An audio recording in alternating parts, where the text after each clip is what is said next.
본 방송에서 제공하는 투자 정보는 투자 판단에 대한 조언입니다. 방송에서 제공하는 주식의 가치, 가격 상승 및 하락에 대해서는 방송사에서 보장하지 않습니다. 시청자 여러분 안녕하세요. 코인 뉴스룸 진행의 이지영입니다. 자, 오늘도 여러분들에게 암호화폐 시장에 관한 다양한 이슈들과 함께 또 투자의 꿀팁들 함께 해드리겠습니다. 자, 오늘은 저희가 알트코인 관련한 이야기들을 통해서 여러분들이 궁금해하셨던 부분들 하나하나 풀어갈 예정입니다. 자, 오늘도 함께해 주실 작가님 인사 바로 드려보겠습니다. 작가님 반갑습니다. 네, 반갑습니다. 네, 오늘도 저희와 함께 이렇게 자리를 해주셨습니다. 자, 저희가 지난 시간에는 또 미 대선 시나리오에 관해서 이야기를 깊이 있게 나눠봤잖아요. 네. 그렇다면 사실 시장에서 이런 의문이 드는 것 같습니다. 알트코인은 도대체 언제 오를까? 아, 맞습니다. 네. 합리적인 궁금증입니다. 네. 많이들 답답해하실 것 같은데, 그래서 이제 알트코인 시즌이 사실상 예전에는 비트코인과 같이 오기도 했었잖아요. 그렇죠. 근데 비슷하게 가기도 했는데. 네, 요즘에는 전혀 좀 움직임이 미비한 것 같아서 언제쯤 올 거라고 생각을 하시나요? 네, 오늘 이야기들의 어떻게 보면 핵심이라고 볼 수 있는데 지금 시장의 상황이 뭔가 과거와는 조금 다르긴 다릅니다. 확실히. 그러니까 사람들이 이렇게 생각하는 거, 과거와 달라졌다, 이번엔 다르다. 이런 발언은 좀 위험하다. 이런 인식들이 있죠. 맞아요. 왜냐하면 큰 범위의 사이클은 그럼에도 가게 되는 경우가 많은데 우리가 이거를 어떤 좀 더 디테일하게 현미경으로 들여다봤을 때는 과거 패턴과는 비트코인 대비 알트코인 움직임이 좀 확연히 차이가 나는 게 있습니다. 특히 그거를 가장 많이 인지할 수 있는 게 비트코인 대비 이더리움 비율입니다. 보통은 이더 대비 비트 비율을 살펴보면은 이게 계속해서 이제 지금 시점에서는 상승의 움직임을 가져가야 되는데 지금 최근까지도 끝도 없이 계속해서 내려가고 있고 둘의 시가총액 차이도 이제 1조 달러를 넘어설 정도로 역대급으로 많이 벌어진 상황이기 때문에 결국은 이 알트코인의 대장이라고 할 수 있는 이더리움이 본격적인 어떤 랠리 흐름들, 궤도를 가져갈 수 없다라고 하는 부분들이 기본적으로 알트코인 시장에서 많이 달라진 부분들이기 때문에 우리가 그 지점들 보면서 왜 이런 현상이 생겨났고 그럼 향후에 이런 것들이 회복될 수 있는지 이런 것들을 좀 치열하게 고민해야 되는 시점이 아닌가 그렇게 생각을 합니다.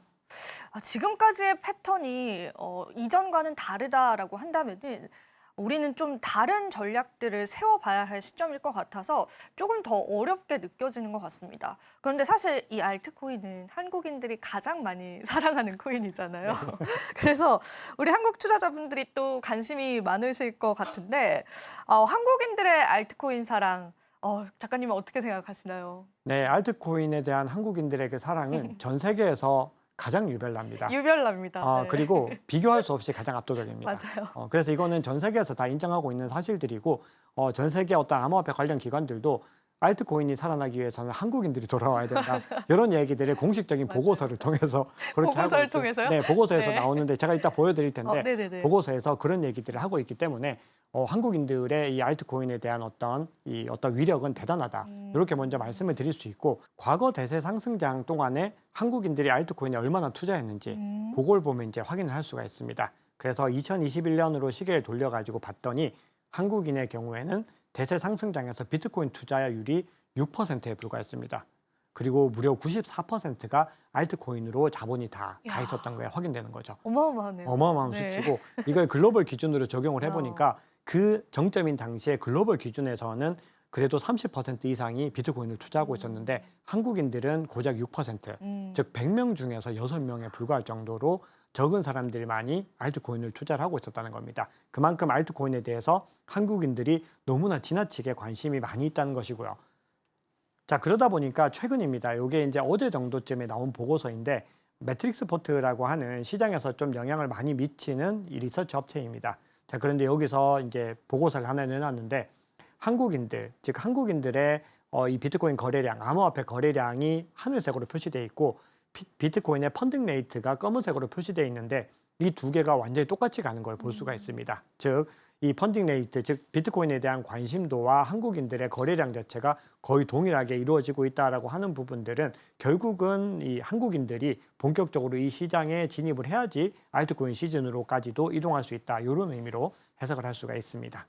지금 이 가지고 와주신 지표를 보니까 그게 더 와닿는 것 같습니다. 그러면은 사실 우리가 지금 알트코인 가격 상승이 안 일어나는 거는 한국인 투자자분들이 들어오지 않았다라고도 이야기를 해볼 수 있는 부분이네요. 네, 그렇게도 얘기해 볼 수 있고 지금 아직까지는 뭔가 이더리움이 부활하지 않았다 보니까 뭔가 알트코인에 대해서 이 한국인들이 힘들어한 그런 것들을 가지고 있는데 물론 이제 가격이 조금 더 상승하면 한국 투자자들이 많이 들어오게 될 텐데 근본적으로 알트코인이 지금 펌핑하지 않는 이유, 어떤 근본적인 이유를 찾으라고 했을 때는 한국인들이 들어오지 않는 것보다 먼저 더 중요한 이유들이 분명히 있을 텐데 그럼에도 뭔가 이 흐름들이 가속화되지 못하고 있는 것들은 한국인들이 지금 시장에 아직까지 관심을 가지지 못한 것들이 많은 영향을 가지고 있는 거죠. 우리 또 한국인 투자자분들이 전체 암호화폐 시장에서 알트코인에 행사하는 영향력들이 있다라는 부분에서 다시 좀 생각을 하게 되는 부분인 것 같습니다.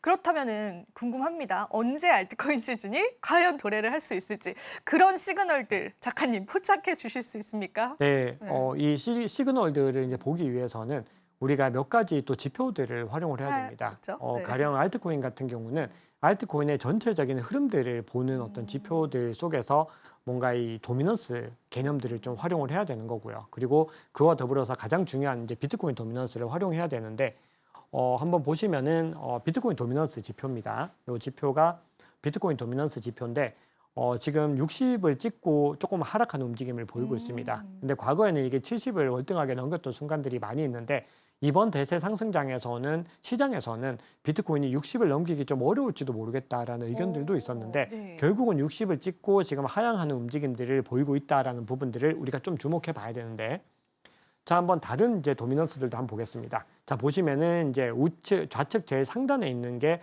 이더리움 도미넌스인데 한번 쭉 보시면 이더리움 도미넌스가 이제서야 좀 올라오는 거 보이시죠? 그렇네요. 약간씩 올라오는 네. 움직임들이 있는데 시장에서는 이제 비트코인 도미넌스가 떨어지니까 이더리움 도미넌스가 좀 반등을 하면서 뭔가 상승의 흐름을 가져갈 수 있을까 이런 기대감이 나오고 있는 부분들이고요.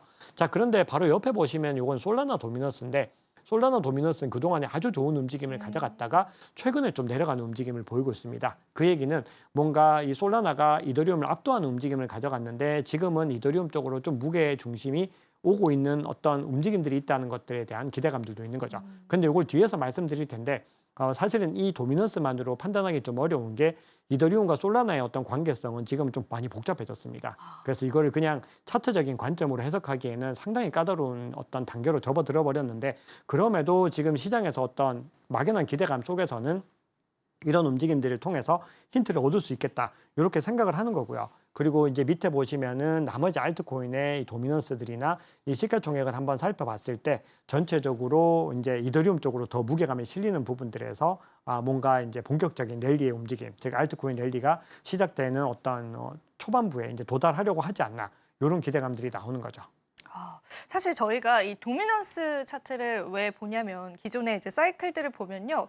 이 도미넌스라고 하는 게 전체 암호화폐 시장에 있는 점유율입니다. 비트코인의 점유율이 이제 고점을 찍고 나서 그 자금들이 알트코인 쪽으로 흘러 들어오는 그런 패턴을 보여줬었거든요. 그래서 우리가 작가님이 준비해 와주신 이런 지표들을 통해서 언제쯤 알트코인의 시그널들을 잡을 수 있을까를 좀 예측을 해보는 건데 지금 쭉 말씀해 주시는 걸로 봐서는 이더리움이 이제 살짝 올라가긴 했지만 좀 미비해 보인다 이런 느낌 들거든요. 맞습니다. 네. 그래서 우리가 본격적인 움직임들을 가져가기 위해서는 그래도 정리를 너무 잘해주셔가지고 제가 도미넌스를 좀 먼저 말씀을 드려야 되겠다 머릿속으로 생각을 하다가 놓치셨죠? 이거를, 놓쳤는데 너무 잘 정리해 주셔서 감사합니다.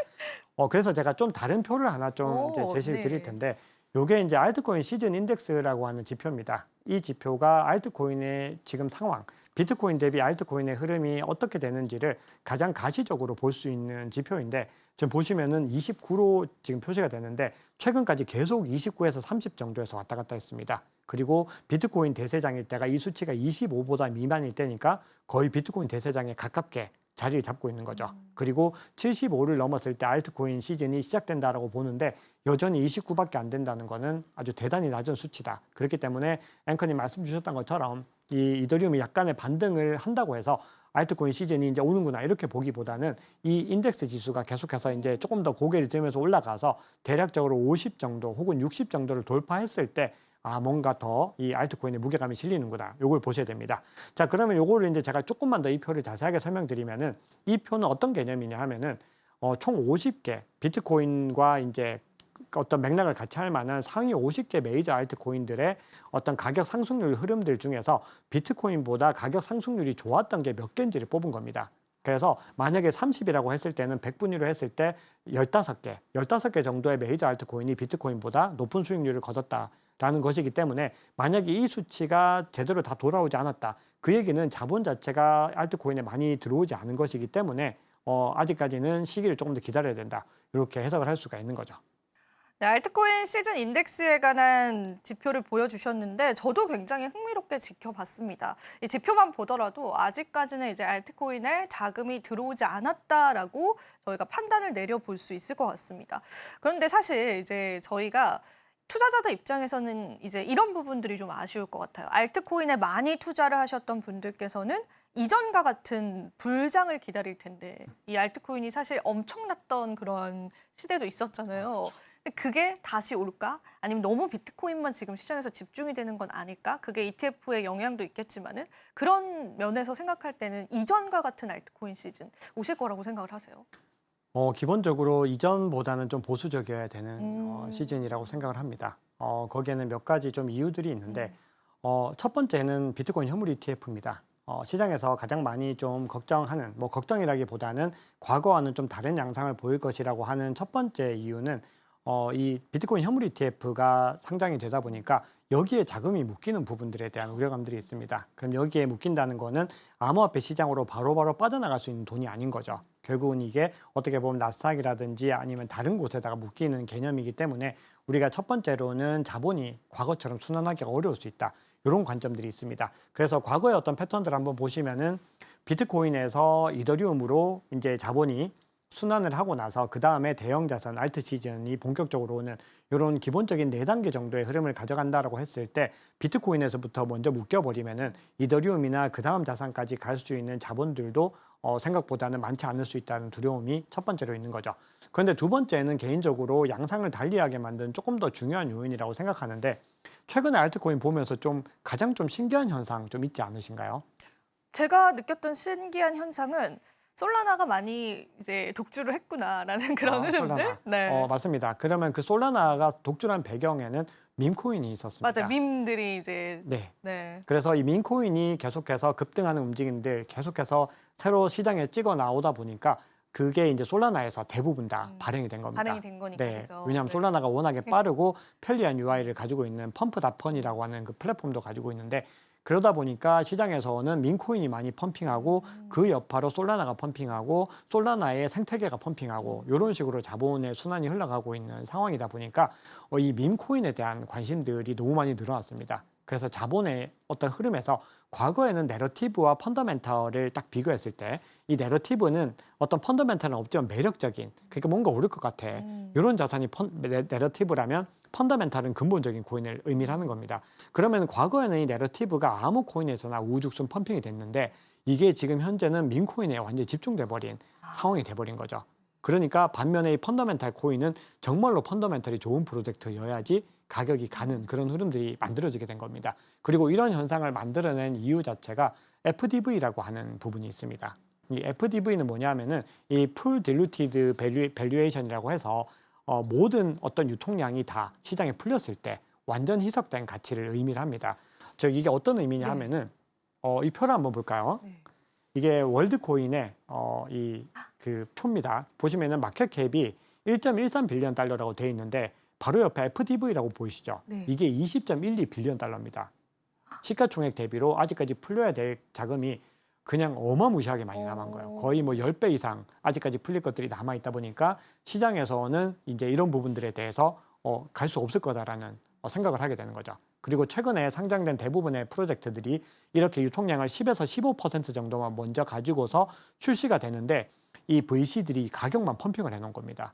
그러다 보니까 가격은 이미 높아질 대로 높아져서 시장에 나왔는데 물량 풀릴 건 너무 많이 남았다. 그러면은 장기적으로 이게 상승이 가능할까? 그런 의구심을 가지게 되는 거죠. 그래서 시장의 물량이 풀리면서 시가총액은 올라가게 되는데 가격은 안 올라가는 아주 이상한 현상이 나타나게 된 거죠. 그래서 요걸 갖다가 우리가 FDV 논란이라고 하는데 신생 프로젝트들의 상당수가 이런 구간이기 때문에 걸러야 될 프로젝트들이 훨씬 더 많아졌고 그 얘기는 과거처럼 뭔가 아무거나 투자해서 수익을 얻는 시대는 이제는 좀 지나가고 있다.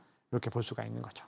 저는 또 이런 이야기들을 쭉 들어오면서 드는 생각은 그만큼 시장이 좀 성숙해지고 있다라고 생각을 하거든요. 맞는 말씀입니다. 네, 그렇죠. 작가님 완전 동의를 해주시네요. 정말 아니 제가 사실 이제 바로 이어서 드리려고 아, 했던 정말로요? 그 말씀이 네. 그 부분이었는데 네, 앵커님 너무 잘 짚어주셨습니다. 그렇죠. 성숙해지고 있는 거 맞죠, 저희 시장이. 맞습니다. 네. 어떻게 보면은 이제 과거에는 그냥 아무거나 펌핑이 됐다면은 지금은 이제는 그런 시장이 이제 지나가고 뭔가 프로젝트를 판단할 때 훨씬 더 성숙하고 그리고 펀더멘탈적으로도 뭔가 더 훌륭하게 나오는 이런 프로젝트들 위주로 재편이 되고 있다고 봐야 됩니다. 그래서 앞으로 이제 알트코인을 평가할 때는 과거 같은 어떤 똑같은 기준으로 그냥 순환매 개념으로만 그렇게 하는 것들도 일정 부분 단기적으로는 효과가 있겠지만 이거를 조금만 더 멀리 보고 판단할 때는 그 기준만으로 판단했을 때는 뭔가 이 생계가 있는 개인 투자자들 같은 경우는 시장에 빠르게 대응을 어차피 할 수가 없기 때문에 좋은 선택지가 아닐 수 있는 거죠. 결국은 알트코인 선택지도 비트코인이 뭔가 내재 가치가 튼튼한 것처럼 알트코인도 튼튼한 어떤 친구들을 선택을 해야 된다. 이렇게 정리할 수 있겠습니다. 사실 과거에는 이 어떤 프로젝트의 이름만 붙어도 급등했던 알트코인들이 상당히 많았거든요. 그 부분에 관해서 또 많은 투자자분들이 관심을 가져 하기도 했습니다. 그런데 이게 시장이 성숙해질수록 명확한 프로젝트, 실체가 있는 프로젝트들을 우리가 선별해야 될 그런 시기가 온 것 같습니다. 그래서 이전과 같은 이제 무조건적으로 오른 알트코인의 불장은 우리가 좀 기대를 접어두고요. 시장에 관해서 좀 실체를 찾아가시면서 투자 전략을 세워보시는 게 좋지 않을까 그렇게 같이 좀 코멘트를 드려보도록 하겠습니다. 그렇다면 이제 저희가 알트코인을 이제 선택을 할 때는 앞으로 조금 더 면밀하게 해야 한다라는 부분은 이야기를 들었는데 그 기준은 있어야 된다고 생각을 하는데 사실 개인 투자자분들은 잘 몰라요. 프로젝트도 잘 이해 못 하시는 경우들이 많습니다. 네. 그 부분에 관해서 작가님이 도움을 주시면 너무 감사할 것 같습니다. 네, 기본적으로 일단 내가 좀 잘 알지 못하는 코인은 기본적으로는 투자를 안 하시는 게 맞습니다.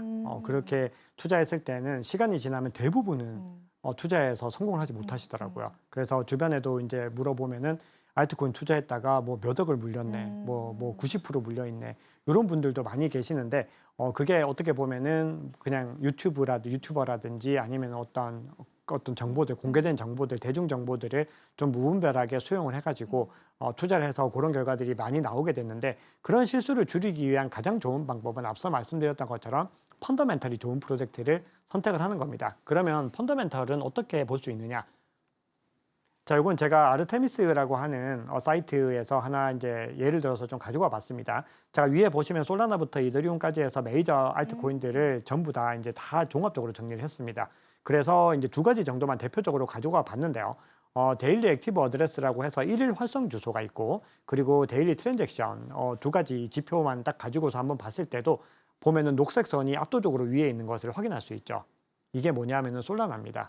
솔라나가 다른 체인들 대비로 일일 활성 주소라든지 일일 트랜잭션이 월등하게 많이 나오는 걸 볼 수 있습니다. 그리고 탈중앙화 거래소에서의 어떤 거래량들도 원래는 이더리움이 1위였는데 그걸 이제 추월해서 솔라나가 올라가서 이미 좀 격차를 내고 있죠. 그 얘기는 이제 앞서 말씀드렸던 것처럼 솔라나와 이더리움의 어떤 구조가 복잡해지고 있다는 것이 이더리움이 계속해서 펀더멘털이 약해지고 있는데 솔라나는 계속해서 좋아지고 있다는 거죠. 그러다 보니까 이 격차에 의해서 가격의 어떤 등락들도 결정되는 것들이 있습니다. 그래서 우리가 앞으로 이제 보실 때 이더리움을 보실 때는 이더리움의 펀더멘털이 언제 회복되고 어떻게 회복될 것인가 요걸 보셔야 되는데 그 기준이 되는 게 이 이더리움 같은 경우는 이더리움 재단에서 앞으로 남은 이 업데이트들을 얼마나 잘할 수 있는가. 그래서 레이어 1과 레이어 2 사이에 이 구조들을 어떻게 잘 만들어낼 수 있는가. 그걸 첫 번째로 고민을 하셔야 되는 것이고 만약에 이더리움이 그 고민 없이 단기적으로 충분히 상승할 수 있지만 왜냐하면 자본이 들어오면 상승하겠지만 그럼에도 그게 해결되지 않았을 때 한번 생각해 보면 이더리움이 현물 ETF 승인 이슈로 한번 크게 급등을 했었지만 지금 다시 계속 주저앉고 있는 국면들은 이더리움이 펀더멘털이 아직까지 회복되지 못했고 그 근본적인 게 해결되지 못했다는 겁니다. 그런 반면에 솔라나는 지금 펀더멘털이 너무나 좋아지고 있는 상황이다. 이걸 확인할 수 있는데 여기에도 좀 변수가 있습니다. 아, 그래요? 앞서 민코인 말씀 주셨듯이 민코인이 너무 많이 펌핑한다는 것은 결국은 솔라나의 어떤 근본적인 펀더멘털이 계속해서 이 민코인에서 나오고 있는 것이기 때문에 그런 부분들이 조금 다른 디파이라든지 아니면 다른 서비스들 모바일을 활용한 다른 확장성들을 계속해서 개선하지 않으면 솔라나도 완벽할 수는 없다라는 거죠. 그래서 그런 어떤 움직임들을 계속해서 살펴보셔야 되는데 그걸 보시려면 결국 이 펀더멘털 지표들을 보시면서 펀더멘털이 어떻게 움직이는지 확인하시면은 이게 가격에 바로바로 활용이 되는 겁니다. 얘기가 좀 길어졌는데 제가 하나만 더 말씀드리면은 제가 이제 같이 공부하시는 분들한테 이제 말씀을 드릴 때 실시간으로 뭔가 정보들을 공유를 해드리는 게 있어요. 근데 보는데 셀로라고 하는 프로젝트 절대 매수매도 추천은 아니고 네네네. 그 특정 프로젝트가 갑자기 펀더멘털 지표가 비정상적으로 팍 튀는 걸 보고는 이거 뭔가 심상치 않다라고 했는데 네. 그 다음날 급등을 했습니다, 가격이. 그래서 그만큼 이 펀더멘털 지표는 우리가 아주 중요하게 시장에서 보셔야 된다. 이걸 한 번 더 강조를 드리고 싶습니다. 네, 이렇게 해서 알트코인들에 관한 펀더멘탈에 관한 이야기들도 저희가 들어봤습니다.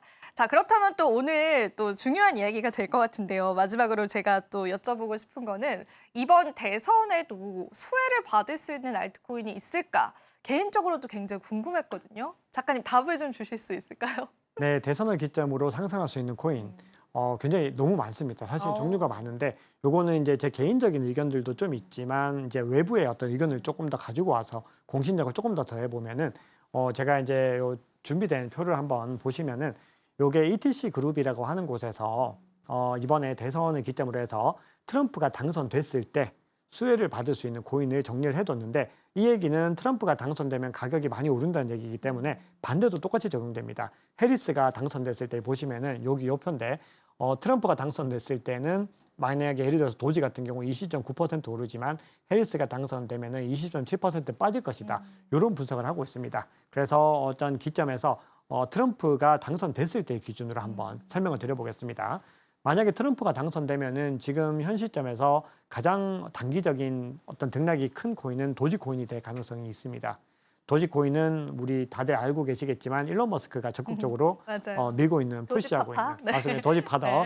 근데 이 도지코인에 대해서 최근에 일론 머스크가 본인이 정부 효율성 부서를 맡게 되면은 그 이름을 도지로 하겠다라고 하면서 한번 급등한 움직임을 보였는데 만약에 트럼프가 당선까지 되고 정부 효율성 부서가 나오고 일론 머스크가 책임자로 앉게 된다라고 했을 때는 도지코인에는 어떤 펀더멘탈적인 거 말고 뭔가 내러티브적인 것이나 기대감으로 인해서 무게감이 많이 좀 실리긴 할 것 같습니다. 그래서 도지코인이 유력하다라고 볼 수가 있고 두 번째는 에이다를 꼽고 있는데 이 에이다에 대한 부분들은 사실은 카르다노라고 해서 많이들 이제 투자하셨을 텐데 펀더멘탈 분석으로 봤을 때는 지금은 좀 저조한 너무 상황입니다. 저조해졌어요. 너무 많이 네. 저조합니다. 실제로 펀더멘털이 많이 저조한데 이 코인 같은 경우도 어떻게 보면 일론 머스크와 비슷하게 요 지도자인 찰스 호스킨슨이라고 하는 사람의 최근의 정치적인 행보 이런 것들에 많이 좀 좌우가 된다. 이런 것들이 분석의 골자인데 저 개인적으로 봤을 때 중요하게 봐야 되는 거는 이더리움과 솔라나라고 생각을 합니다.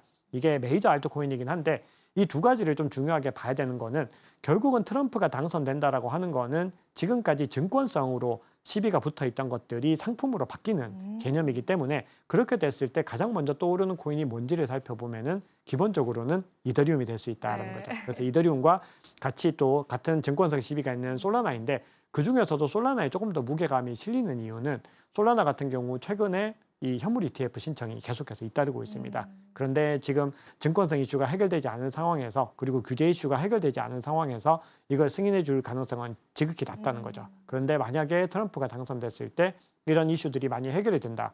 그러면은 이 증권성 이슈들이 해결이 되고 현물 ETF 승인으로 이어진다라고 했을 때는 상승의 가능성이 더 높아지는 거죠.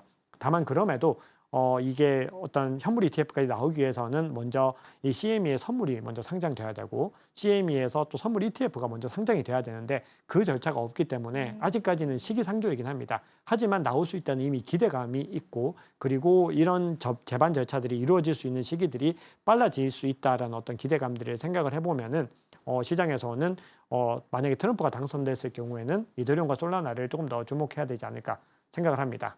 자, 그리고 마지막으로 하나만 더 말씀드리면 트럼프가 당선됐을 때는 이 증권성 관련된 이슈 때문에라도 비트코인 대비로 알트코인이 더 많이 갈 수 있다. 이런 전망들도 시장에서 또 많이 나오고 있는 거죠. 그것도 어떻게 보면 합리적인 분석이라고 할 수 있는데 그렇게 됐을 때 증권성을 벗어난다라고 하는 거는 우리가 좀 기대하던 알트코인 시즌이 좀 더 가까워지는 시그널이다. 이렇게 해석할 수도 있겠습니다. 네, 저희가 대선 이후에 또 수혜를 받을 수 있는 알트코인까지도 오늘 작가님과 이야기 나눠봤습니다. 작가님께 이제 감사 인사 드려보도록 할게요. 작가님 고맙습니다. 네, 감사합니다. 네, 저희 코인 뉴스룸 오늘도 좀 열심히 달려봤습니다. 여러분들에게 도움되셨을 시간이길 바라고요. 저희도 다음 이 시간에 더 알찬 정보들로 찾아뵙도록 할게요. 시청해주신 여러분 고맙습니다.